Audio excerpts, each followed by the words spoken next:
Hello guys, இந்த வீடியோல நம்ம என்ன பார்க்க போறோம்னு பாத்தீங்கன்னா வந்து மொபைல் சார்ஜர் வந்து எப்படி வர்க் ஆகுதுன்றத பார்க்க போறோம். அப்புறம் ஏசியை வந்து ஒரு டிசியா வந்து கன்வர்ட் பண்றது வந்து எப்படின்றதும் அதுக்கு என்னென்ன காம்போனன்ட்ஸ்லாம் ரெக்வயர்ட் இருந்ததோ அந்த காம்போனன்ட்ஸ்லாம் எப்படி வேலை செய்யுதுன்றதையும் இந்த வீடியோல நம்ம தெளிவா பார்க்கலாம். வாங்க வீடியோக்குள்ள போலாம். அதுக்கு முன்னாடி நம்ம சேனலை இன்னும் சப்ஸ்கிரைப் பண்ணலனா சப்ஸ்கிரைப் பண்ணுங்க. அப்படியே பக்கத்துல இருக்க பெல் ஐகானை பிரஸ் பண்ணுங்க.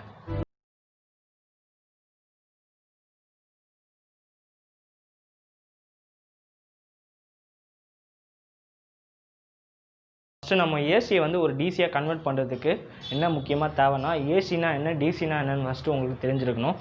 ஏசினா ஆல்டர்னேட்டிங் கரண்ட்டுன்னுவாங்க.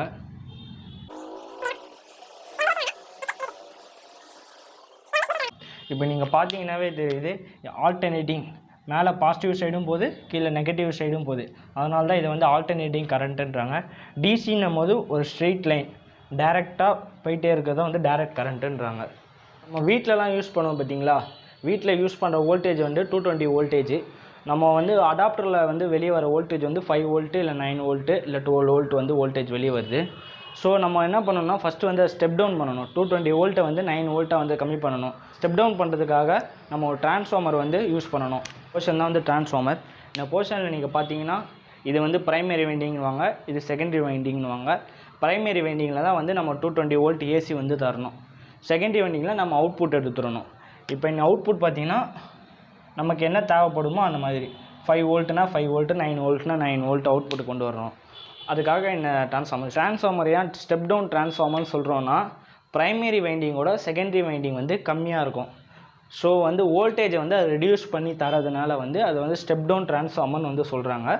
ஸ்டெப் டவுன் டிரான்ஸ்ஃபார்மர் என்னென்னு பார்த்தோம். ஸ்டெப் டவுன் டிரான்ஸ்ஃபார்மரில் வர அவுட்புட் எப்படி இருக்குன்னு பார்த்தீங்கன்னா, இப்போ நம்ம இன்புட் வந்து ப்ரைமரி வைண்டிங்கில் ஏசி 220 வோல்டேஜ் வந்து தரோம். ஏசி 220 வோல்டேஜ் தரோம். இப்போ நம்ம இதோட ஆம்ப்ளிடியூட் வந்து நோட் பண்ணி வச்சுக்கோங்க. நெக்ஸ்ட்டு அவுட்புட்டில் நீங்கள் பார்த்தீங்கன்னா வந்து 5 வோல்ட் வந்து வெளியே வரும். பட் ஆனால் சிக்னலில் என்ன ஒரு சேஞ்சுமே தெரியாது. ஆம்ப்ளிடியூட்டில் தான் உங்களுக்கு இந்த சேஞ்சஸ் தெரியும். இந்த ஆம்ப்ளிடியூட் லெவல் இருக்குது பார்த்தீங்களா, இந்த ஆம்ப்ளிடியூட் லெவல் தான் வந்து ரெடியூஸ் ஆகிருக்கும். நம்ம வந்து அவுட்புட்டுக்கு தேவையான 5 வோல்ட் வந்து கொண்டு வந்தாச்சு. இப்போ இந்த 5 வோல்ட்டை வந்து நம்ம இன்னும் ஏசி சிக்னலாகவே இருக்குது, அதை வந்து அந்த டிசியாக வந்து கன்வெர்ட் பண்ணணும்.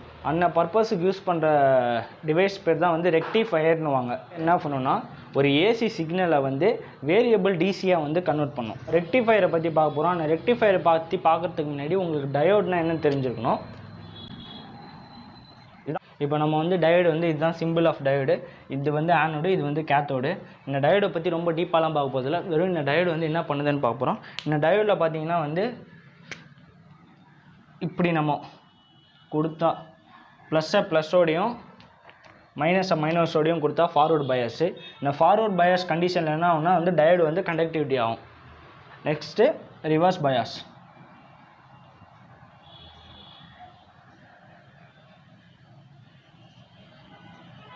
இதுதான் வந்து ரிவர்ஸ் பயாஸ்னுவாங்க. இந்த ரிவர்ஸ் பயாஸ் கண்டிஷனில் வந்து டயோடு வந்து ஆஃப் ஆகிடும்.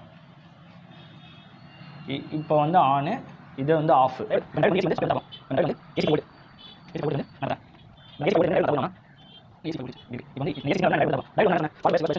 ப்ளஸ்ஸும் ப்ளஸ்ஸு மைனஸ் மைனஸ் காமனாக இருக்குது. ஸோ டயோடு வந்து ஆன் ஆகிடும். அப்படி ஆன் ஆகும் போது நமக்கு அவுட்புட்டில் வந்து இந்த மாதிரி ஒரு வேவ் வரும். இப்போ நெகட்டிவ் ஆஃப் சைக்கிள் வந்து இப்போ இதுக்குள்ளே போகுது. இப்போ இதுக்குள்ளே போகும்போது என்ன ஆகும்னா மைனஸும் ப்ளஸ்ஸு ப்ளஸ்ஸு மைனஸு அந்த மாதிரி வந்து இந்த ரிவர்ஸ் பயாஸ் கண்டிஷனில் போயிடுது. ஸோ இந்த ரிவர்ஸ் பயாஸ் கண்டிஷனில் என்ன சொன்னால் டயோடு வந்து ஆஃப் அப்படின்னு. அந்த மாதிரி டயோடு ஆஃபாக இருக்கும்போது நோ கண்டக்டிவிட்டி. திரும்பியும் வந்து உங்களுக்கு பாசிட்டிவ் ஆஃப் சைக்கிள் போகும், அடுத்து நெகட்டிவ் ஆஃப் சைக்கிள் போகுது. இப்போ திரும்பியும் அந்த பாசிட்டிவ் ஆஃப் சைக்கிள் போகும்போது என்ன ஆகும், டயோடு வந்து கண்டக்டிவிட்டி ஆரம்பிக்கும். ரிவர்ஸ் பயாஸில் டயோடு வந்து ஆஃப் ஆகிடும். +2 படிக்கிறவங்களுக்கு தான் தெரிஞ்சிருக்கும்.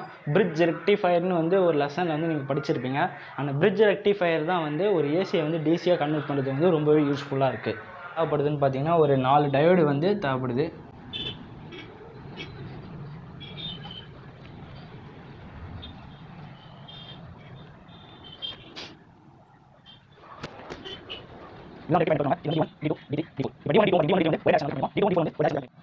இப்போ நம்ம வந்து பாசிட்டிவ் ஆஃப் சைக்கிள் வந்து உள்ளே தரப்போகிறோம்.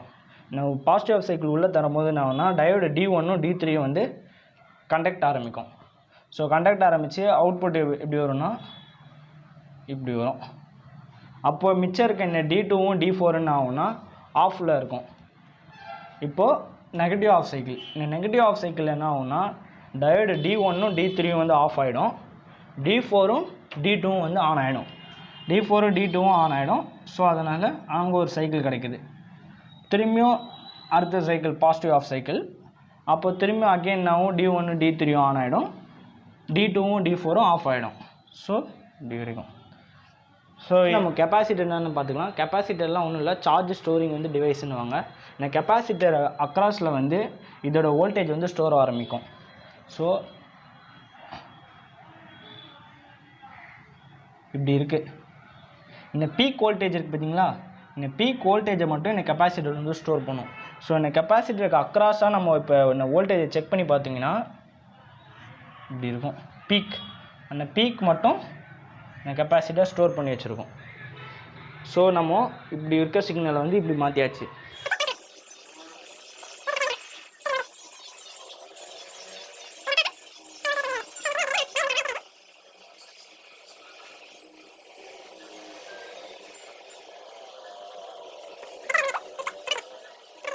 ஏசிலையும் ஒரு அவுட்புட் என்னென்னு பார்ப்போம். ஃபஸ்ட்டு இன்புட்டு நம்ம ஏசி வந்து தரோம் 220 வோல்ட்டு. 220 வோல்ட் வந்து ஏசி தரோம். அவுட்புட்டில் ஜஸ்ட்டு ஆம்ப்ளிடியூடு மட்டும் கம்மியாகி 5 வோல்ட்டாக வருது.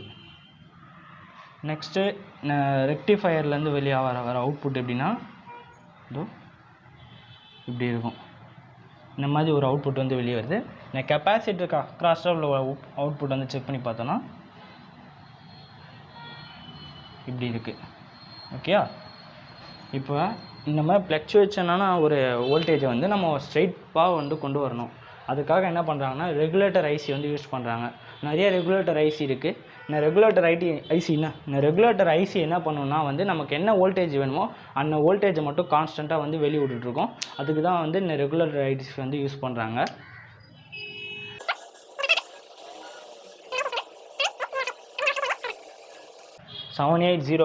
இந்த 5ன்றது வோல்டேஜ் வந்து மென்ஷன் பண்ணுது. இந்த ரெகுலேட்டர் ஐசி கொடுத்துட்டு இந்த அவுட்புட்டை நம்ம செக் பண்ணி பார்த்துட்டோம். நீங்கள் பார்த்தீங்கன்னா இந்தமாதிரி கான்ஸ்டண்ட்டான ஒரு டிசி வந்து நமக்கு அச்சீவ் பண்ணிடலாம். ஸோ இதுதான் வந்து சிம்பிளாக வந்து ஒரு மொபைல் சார்ஜரில் வந்து ஒர்க் பண்ணுற பிரின்சிபல். இதுதான் வந்து ஒரு கம்ப்ளீட்டாக ஒரு ஏசி சிக்னல் வந்து டிசியாக வந்து கன்வெர்ட் பண்ணுறதுக்கான ஒரு ப்ராப்பரான ஒரு ப்ரொசீஜர். இந்த வீடியோ வந்து உங்களுக்கு பிடிச்சிருந்ததுன்னா மற்றவங்களுக்கு ஷேர் பண்ணுங்கள்.